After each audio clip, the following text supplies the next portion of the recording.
So today I'm sitting under the most incredible starry sky on one of the few places I suspect on this planet where you can see the stars coming right down to the horizon on a 360-degree rotation. It's quite spectacular. Milky Way above my head.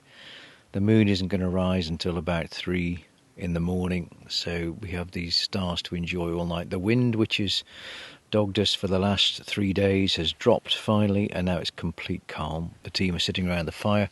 I've just stepped into the shadows to record this podcast. But today we've done over 200 miles, or 200 kilometres rather, off-road. Gravel, huge flat gravel plains, interspersed with big fingers of sand, some of which are very soft. We got stuck a couple of times having to get the sand ladders and shovels out, everyone pushing behind, but you know, we've made pretty good progress, and we're probably about 30 to 40 kilometres away from where we'd hoped to be today. So we made pretty good progress, really. We've wound the clock forward 15 years in Philby's life, because we've left that 1917 route to the north of us, and we've headed south into the northern end of the Empty Quarter Desert, the biggest sand desert on Earth. Because in 1930-31, Philby made the mistake of asking Ibn Saud for permission to become the first European to cross the biggest sand desert on Earth, and Ibn Saud denied him that permission. He just said, wait one more winter please, we have lots to do in various parts of the country. And that 12-month delay cost Philby the crown that he so desired. He once wrote to his wife on hearing that someone else had stolen that crown.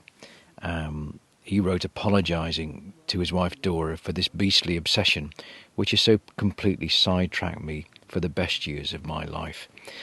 He went into a depression on hearing the news that Englishman Bertram Thomas had successfully crossed the Empty Quarter from the south.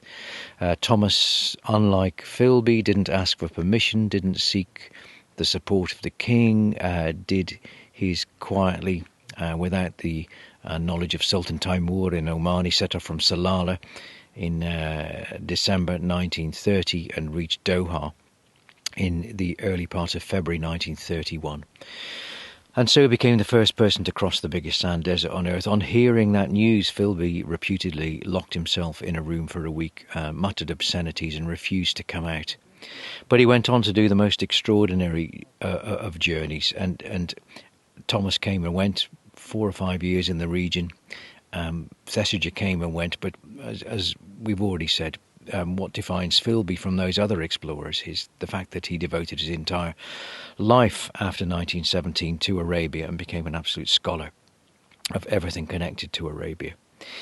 So it was that journey of 1917 that for which Philby was awarded the Founders Medal by the Royal Geographical Society, but the journey, I think, for which he was held in the greatest regard was his own crossing of the Empty Quarter, not from south to north like Thomas, but from east to west, much harder, against the grain of the sand, so up and over the dunes instead of going along the valley bottoms. It was just much tougher. You know, Thomas's achievement was extraordinary. To be the first to do anything, you're walking into terra incognita, and there's only one person can ever do that. But Philby's journey was much, much tougher. On hearing the news of Thomas, he locked himself in the room. He continued to ask the king for permission, and then finally in December 1931, the king gave Philby permission. Philby travelled immediately to Hafuf in the eastern province, where we visited a couple of days ago, and in dismal fog, for which the region is renowned. On Christmas Day, December the 25th, 1931, Philby set off with 14 men, 32 camels, and 3 months' worth of supplies. And he found immediate spiritual contentment in the sands. His spirits rose, the spirits of his fellow travellers sank, because he was a hard man to please. He pushed his men incredibly hard, And it was after about 40 days where things came to a head. They considered him completely inconsiderate. He considered them completely faint-hearted.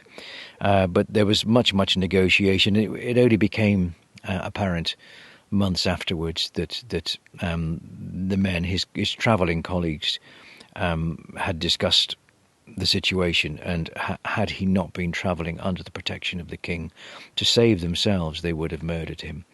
But Philby, travelling under the protection of the king, continued his journey, and 66 days after setting off on March the 14th, 1932, Philby arrived in Saleil, a community in the southwest part of the empty court of the Rub al Khali. And in Saleil they hadn't seen a foreigner, a non-Arab, for 14 years. He was the first person in 14 years to be there.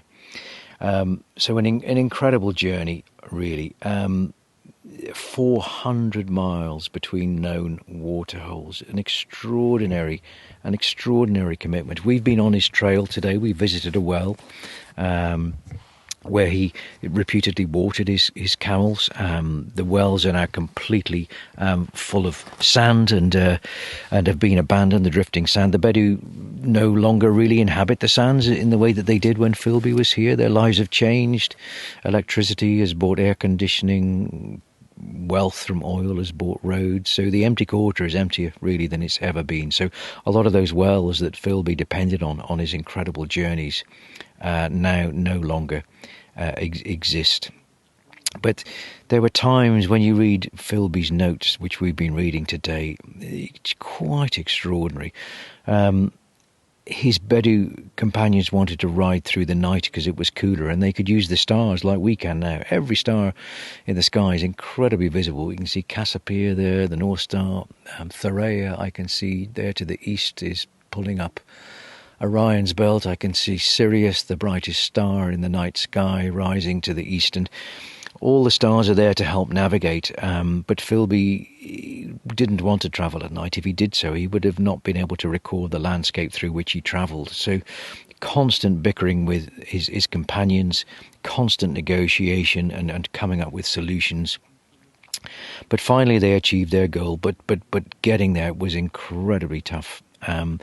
His notes here in front of me, for example, read, a ride which began at midnight went on with only a short break for prayer until midday, so 12 hours, when they stopped for a drink and a few dates to keep them going. It was the first time that Philby had drunk any water for 250 miles. That's about probably 5 days. So he hadn't drunk any water for 5 days, and then it was only a sip. The camels were so emaciated that they would pour water into their nostrils just to placate them, a process called snuffing.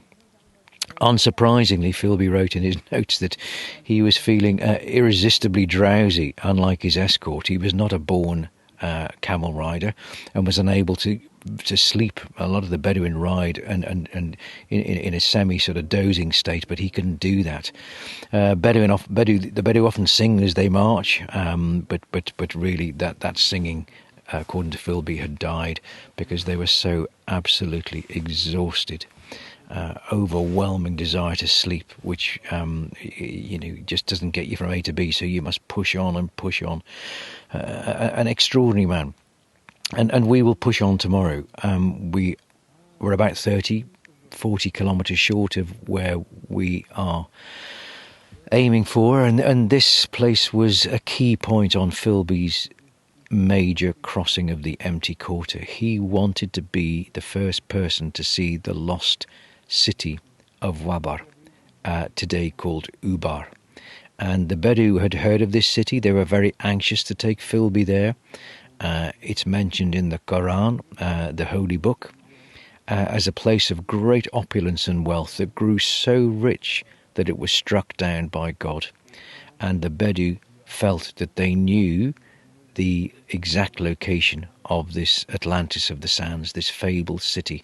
So Philby was intent on becoming the first European to see this, and we are on our way there tomorrow. We should arrive within 2 hours of setting off from our current camp location.